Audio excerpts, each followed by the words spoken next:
Hi everybody, so today I'm coming to you with tips for finger detangling. And I've been incorporating finger detangling into my regimen for the past month or so. And I've been doing that because, one, I wanted to try it out. I wanted to actually see what the difference would be in the shedding of the hair, breaking of any hairs versus using tools. I wanted to try it out because I like the way my hair actually looks when I'm finger detangling it. Like, it coils up very nicely. It doesn't seem to frizz and poof out. Like when you use a tool, I'm not sure if you notice this with when you're detangling your hair, but it starts to poof and frizz. And it kind of it beats the purpose, you know what I'm saying? Like, you don't want your hair to get frizzy and poofy because then it kind of gets knotty and tangled all over again. So finger detangling has been something that I wanted to try. I was really scared and nervous to try because I wasn't sure how to do it. Like, when somebody said finger detangling, I was like, oh, they're just not really combing their hair. They probably really do still have knots in their hair and they're just being lazy. And I actually have some tips. So my first tip would be, make sure you use a conditioner with loads of slip. Do not try to make a conditioner work if it honestly, truthfully doesn't have any slip and you're still going to try to work it through your hair and finger detangle. If you do try to do that, add an oil to it. I say that because the oil will help give it more slip. But honestly, if a conditioner is just not doing it for you by itself and alone, then do not continue to sit there and rake your fingers through your hair, because it's just not going to work. Your hair is going to really break. That's very important. Use a conditioner with loads of slip. My next one would be to section your hair off. If you are not sectioning your hair when you're washing your hair and that works for you, kudos to you. But when you're finger detangling, it's very important to have it sectioned off because you don't want to break your hair off, and you also want to make sure you have loads of room to finger detangle one section at a time, and be careful with that section. You want to really be gentle to your hair when you're finger detangling. This is something this is what I'm doing. I take my hair, I part it in fours. That's the first thing I do. Then when I get in the shower, I actually take that 1/4 of a section and I part it into threes. So it becomes 3 sections, and then I finger detangle. I don't finger detangle that 1/4 of a section. I wait until I actually have it into threes. And I do that because, like I said, it's easier, it's less breakage, and it's less tiring on me to really try to work through so much thick hair. My next tip is soak and wet your hair. Make sure it's really drenched, because some people may want to finger detangle outside of the shower. And if you choose to do that, just make sure you really make sure your hair is saturated with lots of water, dripping wet. Yes, dripping wet. So that's why I prefer to do mine in the shower, because I want my hair soaking wet. My next tip would be to apply conditioner on your ends first. Make sure you really saturate your ends with whatever conditioner you're using. Start at your ends, make sure they're really loaded. You know, even massage it through the ends, you know, gently tugging on the ends. I do that because when I do go to finger detangle, I don't want my ends to be bushy and tangled up. So I make sure I saturate the ends with conditioner and I gently pull on them to make sure that they're all separated as much as possible. My next tip would be to massage conditioner into the ends and hair shaft. It's very important that you make sure this conditioner is actually getting enough time to sit on the hair and condition it, soften it, to make it manageable enough so that you can finger detangle. That's very important. If you go in the shower and you already got your hair in the sections, you can also just apply the conditioner to the ends. I wouldn't say apply it to your scalp. Me personally, I think that creates buildup for me. But definitely apply it to the hair shaft and the ends, and then do what you do. You take your shower, whatever the case is, do that, then go back and start your finger detangling process. It honestly helps a lot. Your hair will be very, very soft, much more manageable. My next tip is to allow the conditioner to sit on the hair for 3 to 5 minutes before finger detangling.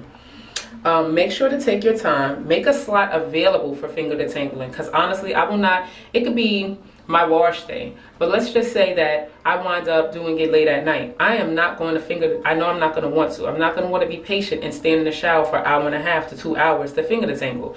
So therefore, what I do is I wait for either early in the morning, and I know I had enough rest, or I wait for a day where I know I really feel energetic enough to stay in the shower for an hour and a half to 2 hours, because it definitely takes me an hour and a half to 2 hours. I haven't mastered getting it done within 30 to 45 minutes. And honestly, if it does take me this long, I prefer it to take me long and have my hair healthy than to be really quick and then it break off and be damaged. My next tip is to have shears or scissors available. I usually keep mine in the shower on my on the, you know, the thing that we all, the caddy, the shower caddy. I keep mine on my shower caddy because sometimes you get to a point where the knot is just not working for you, and instead of trying to really rake it through, if you really can't work it out being soft and gentle, then just clip it. It's just the end. Like, they probably was going to need to go anyway. If they're getting tangled up like that, there's a reason. So I would definitely say have your scissors available for you so that you don't have to get out the shower, or you don't have to leave that hair saying, okay, I'm gonna get back to it as soon as I get out to go do my hair, I'll remember. No. And then you may use your tools just to smooth your hair through and it gets stuck, or you break it through and then it breaks. So definitely have your scissors available when you're finger detangling. And like I said, make sure you use a conditioner with loads of slip. The conditioners that I use when I'm finger detangling is Hello Hydration by Herbal Essence. And I know you guys probably have seen this 1,000,001 times because almost every natural uses it. And this is the pump one. I've had this for almost a year now. Pretty much a year. Yeah, almost a year and a half, as a matter of fact. And it's still a lot in here. Because I've been so focused on using my Tresemme Naturals. And this is the second bottle that I'm going through. I actually went through it a lot faster for the simple fact that I've been using this to finger detangle. So when you're using conditioner to finger detangle, you want to make sure you're coating your hair with lots of conditioner if that's what your hair is requiring. You'll know, because if your hair does not feel smooth when you're finger detangling, apply a little bit more conditioner. That's all it is. You probably need a little bit more conditioner because your hair is just not doing it for you. You need some more. Another one I use, which I don't have, is the Aussie Moist. Honestly, out of all three of these conditioners, I would put Aussie Moist as my #1 for finger detangling. I love how easy it is for me to actually get through finger detangling with it. These are awesome as well, and I love them because they all have amazing slip. But I really, really, really love this Aussie Moist. Another thing I do is I add a little bit of protein because I like how this conditioner makes my hair feel. It doesn't make my hair hard. It doesn't make my hair feel brittle or damaged or anything negative. Honestly, my hair feels amazingly soft, and your hair needs protein. And being that I'm color treated, this is my way of getting my protein in there. So what I do is sometimes I'll either put both conditioners in my hand at the same time, or as I told you, when I get in the shower, I'll put these on the ends. I'll put this on the ends and then I'll let it sit there. And then when it's time to finger detangle, I'll just rinse it out and then apply my other conditioner, and it's still soft when I rinse it out. It's not like it gets hard or it gets unmanageable and knotty or anything like that. It doesn't do that. You can even leave it on and finger detangle with this and another conditioner. It's up to you. It's your choice.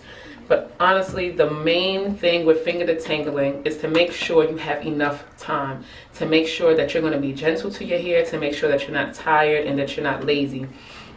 What I've also been doing because of my scalp journey is I've been using the apple cider vinegar mixed with water. I put 2 tablespoons of apple cider vinegar and filled up the rest of this container with water.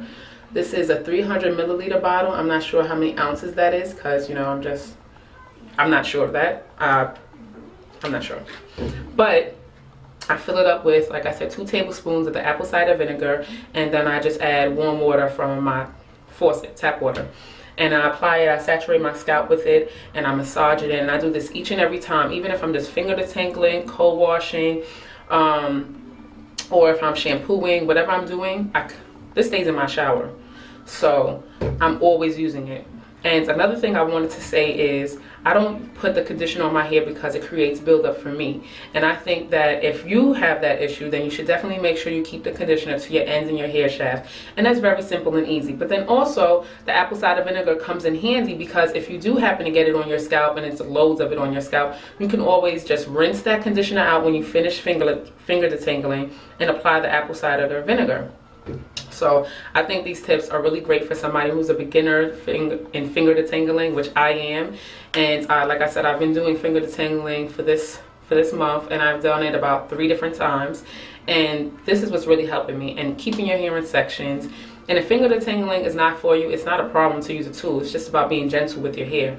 Another thing I do when I'm finger detangling is after I have detangled a section, under the water, while it's running, I twist my hair because it keeps all the hair in that one direction. And I also do it for the simple fact that I just try to get as much moisture into my hair.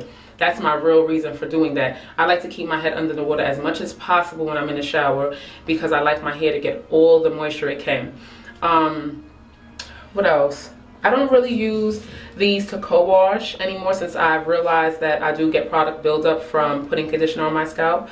So I use the As I Am coconut co-wash, and I just stick with my shampoo. I'm really sticking with it. Honestly, I feel like conditioner is for conditioning your hair. It does help when you're finger detangling.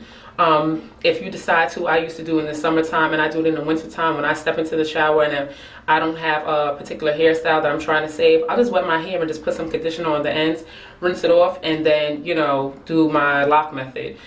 And that helps. I don't have to co-wash and put the actual conditioner on my hair. I put it on my ends, and I let my ends just suck it up, and then I rinse it off, and then that's it. So those are my tips, like I said, for finger detangling. If you have any questions, please leave them down below, and I really thank you for watching. Bye.